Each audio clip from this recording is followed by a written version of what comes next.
नमस्कार सभी मेरे व्यूअर्स को स्वागत है आप सभी लोगों का मेरे यूट्यूब चैनल के अंदर।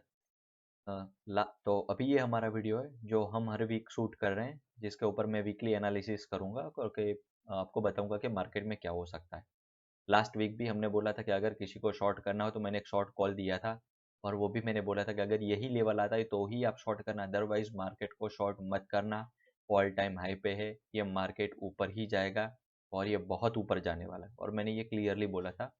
किसी ने भी अगर मुझे सुना होगा और मेरे ट्रेड पे अगर ट्रेड लिया होगा तो डेफिनेटली उसने लॉस नहीं किया होगा, प्रॉफिट ही किया हुआ होगा, क्योंकि हमारा शॉर्ट लेवल ट्रिगर नहीं हुआ था। और आज भी मैं एक मस्त लेवल देने वाला हूँ शॉर्ट का, और एक सुपर एनालिसिस जो शायद आपने बहुत कम जगह पे देखा होगा और शायद छूना होगा और आपने नोटिस भी नहीं किया होगा, वो भी मैं आज आपको बताने वाला हूँ। तो चलो सीधा हम चले जाते हैं अपने वीकली एनालिसिस पे। तो यहाँ पर आप देख सकते हो, ये है निफ्टी का एनालिसिस। वीकली चार्ट है, यहाँ पर आप क्लियरली देख सकते हो, और ये 50 मूविंग एवरेज है, जो मैं ज़्यादातर एक ही मूविंग एवरेज यूज़ करता हूँ, आप सब लोगों को पता है। तो अभी आप देख रहे होगे पिछले 7 दिन से, 7 वीक से निफ्टी कांस्टेंट, जो प्रीवियस जो क्लोज होता है उससे ऊपर, यानी कांस्टेंट बुलिश बना रहा है। और यहाँ पर आप देख सकते हो 1 2 3 4 5 6 और ये 7, लास्ट 7 वीक से ये कांस्टेंट ऊपर जा रहा है, और इसने करीबन 2 बार वीकली के अंदर गैप भी छोड़ा हुआ है, यहाँ पर आप देख सकते हो। अगर एक इस तरह से एक तरीके से देखा जाए तो मार्केट बहुत ऊपर है, मार्केट ऊपर जाने के चांसेस आर वेरी हाई। लेकिन 7 वीक ये बहुत गजब तेजी होती है। अगर आप देखोगे ना, ये कुछ छोटी मोटी वाली तेजी नहीं है, बहुत बड़ी तेजी। अगर आप देखोगे 19,000 से 21,000, 2500 पॉइंट का मूव, वो भी सिंगल साइड, ये बहुत सुपर मूव है। तो मुझे लग रहा है कि अभी एक थोड़ा सा करेक्शन, यहाँ पे थोड़ा करेक्शन, यानी ये नहीं कि ये लेवल टूट जाएगा और यहाँ तक आ जाए, मैं ये नहीं बोल रहा हूँ। थोड़ा मार्केट बहुत बुलिश है तो थोड़ी देर के लिए यहाँ पर होल्ड ले सकता है, और अदरवाइज एक वीकली रेड कैंडल ऐसी बननी चाहिए, ये मुझे लग रहा है। क्योंकि लास्ट 7 वीक 7 वीक से ये कांस्टेंट ऊपर जा रहा है, और 8वें वीक भी ऐसा ऊपर जाएगा, ये मुझे चांसेस बहुत कम लग रहे हैं। नहीं जा सकता, मैं ये नहीं बोल रहा, 8वें वीक में भी ये हो सकता है। 7 वीक कांस्टेंट ग्रीन हो, ऐसा अभी तक एक ही बार बनाया हो, और 8वीं बार उसने रेड बनाया था। तो इस बार भी मुझे ये लग रहा है कि शायद हिस्ट्री रिपीट्स, ये होने वाला है। तो मुझे एक लग रहा है कि नेक्स्ट वीक थोड़ा बहुत करेक्शन, यहाँ तक का एक रेड कैंडल भी बन सकते हैं, यानी यहाँ से नीचे का क्लोज दे सकता है, और छोटे बहुत रेड कैंडल या फिर डोजी बननी चाहिए, ये मेरा प्रेडिक्शन है वीकली के हिसाब से। अभी दिल्ली के अंदर मुझे क्या लग रहा है, और एक बहुत सुपर ऑब्जर्वेशन है जो शायद बहुत लोगों ने नहीं किया होगा, मैं यहाँ से आपको बताता हूँ। इसको चले जाते हैं दिल्ली के अंदर। दिल्ली के अंदर आप यहाँ से देख रहे होंगे 18,800, 18,800 से लेके अभी तक आप गिनोगे ना, तो करीबन इसने कितनी बार गैप छोड़ा है, और इतने सारे गैप बहुत कम दिख रहे होंगे। ये मार्केट इतना भाग क्यों रहा है, उसका रीज़न मैंने बहुत सारे लोगों के मुझे फ़ोन आ रहे हैं और मैसेज आ रहे हैं। मैं हर किसी लोगों को सिर्फ एक ही बता रहा हूँ। चलो यहाँ पे अपने गैप गिनते हैं और बाद में मैं बताता हूँ कि मैं क्या कहना चाहता हूँ। यहाँ पर आप देखो, यहाँ से गैप अप एक, यहाँ से गैप अप दूसरा, यहाँ से तीसरा गैप अप, और यहाँ से ये, और ये गैप तो इसने फिल ही नहीं किया। फिल यानी से देखो यहाँ पे मैं फिल यानी क्या हुआ, यहाँ से एक गैप डाउन हुआ, ये यहाँ पे एक चलो गैप अप हुआ, ओके, यहाँ पे।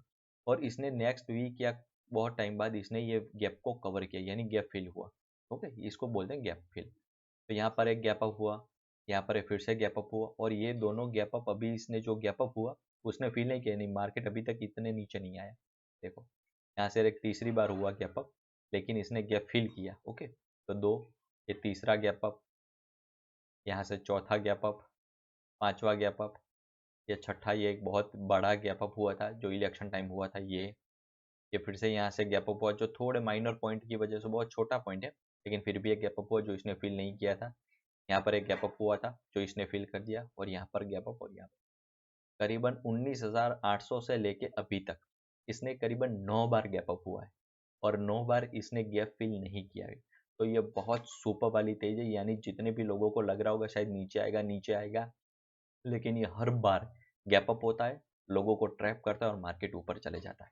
मुझे सिर्फ यही इसके डर की वजह से ही, क्योंकि बहुत लोगों को शॉर्ट किया है।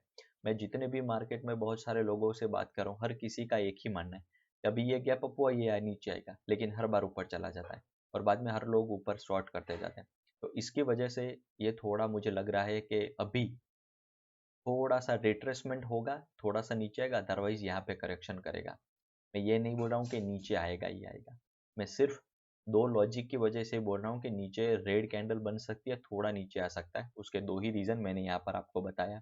वीकली कांस्टेंट 7 वीक इसने ग्रीन क्लोज दिया है यानी बुलिश, तो 8वें वीक मुझे यहाँ पर होल्ड या थोड़ा सा नेगेटिव, मैं ज़्यादा नेगेटिव नहीं बोल रहा हूँ, थोड़ा सा नेगेटिव आ सकता है। ओके, डेली कैंडल के अंदर 9 बार गैप अप हुआ है, तो ये फील हो सकता है। ये मेरा दूसरा प्रिडिक्शन है, 9 के नहीं लेकिन थोड़ा बहुत रिट्रेसमेंट यहाँ पे होना चाहिए।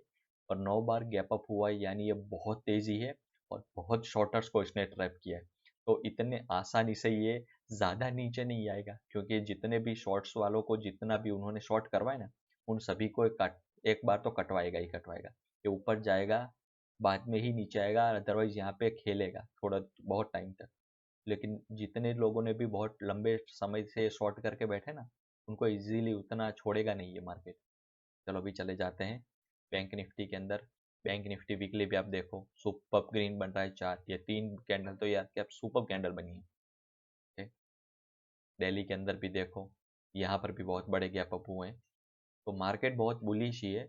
मेरे हिसाब से तो मार्केट को आपको बाई ही करना चाहिए, लेकिन मैं सिर्फ दो इंडिकेशन की वजह से मैं बोल रहा हूँ कि अभी भी अगर आपके पास थोड़ा पोजीशन है तो थोड़ा लाइट पोजीशन करो। मैं ये नहीं बोल रहा हूँ कि अगर आपके पास बुलिश पोजीशन तो काट दो, अगर पोजीशन है तो थोड़ा लाइट करो, प्रॉफिट बुकिंग करो। ओके, क्योंकि आप कभी भी टॉप के, अगर मार्केट 100 रुपये से बढ़ा, कभी आप 200 पे, अगर 200 से नीचे गिरने वाला है तो आप कभी भी उसको 200 पे बेच नहीं पाओगे। करीबन 100 बार में से करीबन 1 या 2 बार ही आप टॉप पकड़ पाओगे, वो भी गलती से, वो भी पार्ट ऑफ बुकिंग करोगे ना उसमें ही। इसीलिए बोल रहा हूँ कि अगर किसी के पास पोजीशन और अच्छे खासे प्रॉफिट के साथ अगर खड़ा रहा हो तो थोड़ा बहुत बुक करो और बाकी का अभी छोड़ दो, मार्केट ऊपर जाता है तो। चलो इसके बाद हम थोड़ा आगे बढ़ते हैं। इसके बाद चले जाते हैं हम इंटरनेशनल मार्केट के अंदर। डाउ के अंदर भी हमने क्लियरली बोला था ये ऑल टाइम हाई पे है। अगर इसने ये ब्रेक किया तो ये बहुत अच्छा मूव दे के जाएगा, मिनिमम 4 से 5% का तो मूव दे के ही जाएगा। और अगर आप देख रहे हो यहाँ पर डेली कैंडल पे चले जाते हैं, डाउ ने भी अच्छा मूव दिया है। अभी भी मैं बोल रहा हूँ कि अगर डाउ नीचे आता तो यहाँ से एक बार सपोर्ट लेके ऊपर जा सकता है, तो डाउ भी मुझे ग्रीन ही लग रहा है, ऊपर ही जाएगा। क्रूड में चले जाते हैं। क्रूड में हमारा एक एनालिसिस था जो हम गलत हुए थे। क्रूड में मुझे लग रहा था कि यहाँ से एक बार 3 बार सपोर्ट लिया है, तो यहाँ से भी एक बार सपोर्ट लेके सीधा ऊपर जाना चाहिए, इसके नीचे नहीं जाना चाहिए। मैंने बोला था कि ये वीकली लो ब्रेक नहीं करेगा, लेकिन इसने वीकली लो ब्रेक कर दिया है, तो हमारा प्रेडिक्शन यहाँ पे गलत हुआ है। लेकिन ओवरऑल एनालिसिस का बोले तो मैं अभी भी हमारा वो व्यू इंटेक्ट ही है। यहाँ से सपोर्ट लेके ऊपर जाएगा, यहाँ तक आ सकता है 6500 से लेके 6600 के बीच में, कभी कहाँ पर भी आ सकता है। अगर ये लेवल सस्टेन करता है और अगर ये लेवल ब्रेक करता है 6600 का, तो ऊपर जाने के चांसेस और मुझे लग रहा है कि ऊपर आएगा। अदरवाइज यहाँ से एक बार टच करने के बाद मार्केट फिर से नीचे आ सकता है। ओके, तो यहाँ पर भी हमने बोला था कि यहाँ से नीचे जा सकता है, ये लो ब्रेक नहीं करेगा, लेकिन इसने वीकली लो ब्रेक करके फिर से ऊपर ही आ गया। ये हमारा रहा वीकली। डेली के अंदर भी किसी को देखना है, तो डेली के अंदर भी मुझे लग रहा है अभी भी ये लो ब्रेक नहीं करेगा। अभी जो हमारा प्रीवियस लास्ट वीक का था लो, इससे अब अभी ट्रेल करके हमने ये वीक किया है। अभी भी मुझे लग रहा है यहाँ से 200 पॉइंट का अगर किसी को बाय करना है तो 200 पॉइंट का लॉस रहेगा, और करीबन यहाँ से करीबन 600 से 700 पॉइंट का प्रॉफिट रहेगा। ओके, अगर किसी को ट्रेड करना है तो आ, ये रहा क्रूड का। नेचुरल गैस के अंदर भी हमें लग रहा था कि यहाँ से एक बार सपोर्ट ले सकता है, लेकिन दूसरे दिन ही सीधा गैप डाउन हुआ था मार्केट मॉर्निंग में और सीधा नीचे गया था। तो हमारा व्यू भी वहाँ पर भी, हम नेचुरल गैस के अंदर भी हमारा व्यू गलत रहा। गोल्ड और सिल्वर के अंदर हमने कुछ व्यू नहीं था। हमने 2 वीक पहले ही हमारा जो पोजीशन था वो क्लियर हो चुका था। तो फिलहाल गोल्ड और सिल्वर के अंदर हमारा कुछ भी ट्रेड नहीं रहेगा, अभी न्यूट्रल ट्रेड रहेगा। अगर किसी को बाय करना चाहते हो तो बाय कर सकता है इस लो के नीचे, क्योंकि ये ऑल टाइम हाई पे चल रहा है, तो थोड़ा बहुत ऊपर भी जा सकता है। ओके, तो मेरे हिसाब से अगर किसी को करना है गोल्ड और सिल्वर के अंदर, तो फिलहाल के लिए हमारा कुछ भी ट्रेड नहीं रहेगा, क्योंकि एक रेंज के अंदर है, तो रेंज के अंदर हम ट्रेड नहीं लेते, रेंज ब्रेक होने का वेट करते। तो गोल्ड और सिल्वर के अंदर हमारा नो ट्रेड। नेचुरल गैस के अंदर भी हमारा ये रहेगा कि एक बार सपोर्ट लेके ऊपर जा सकता है। ओके, यहाँ से देखो एक बहुत बड़ा हैमर बना है, तो अगर ये ब्रेक करता है, ये इसका हाई, ये वीक का यहाँ से, तो ऊपर जाने के चांसेस आर वेरी हाई। चलो हम यहाँ से ड्रॉ कर लेते हैं कि जैसे हमें नेक्स्ट वीक पता चले कि हमें क्या करना चाहिए। अगर ये लेवल ब्रेक करता है, चलो मैं यहाँ से ड्रॉ कर लेता हूँ, अगर ये लेवल ब्रेक करता है तो यहाँ से ऊपर जाने के चांसेस बन सकते हैं। ओके, यहाँ से यहाँ तक ये जा सकता है। ओके, अगर किसी को कुछ सीखना है, समझना है और कुछ मेरा लैंग्वेज समझ में नहीं आया है और अगर आपको कुछ डाउट लग रहा है तो आप मेरे टेलीग्राम चैनल में भी ज्वाइन हो सकते हो और कभी भी मुझे कुछ भी पूछ सकते हो। जैसे मुझे टाइम मिला मैं आपको रिप्लाई कर दूँगा। चलो तब तक के लिए नमस्कार।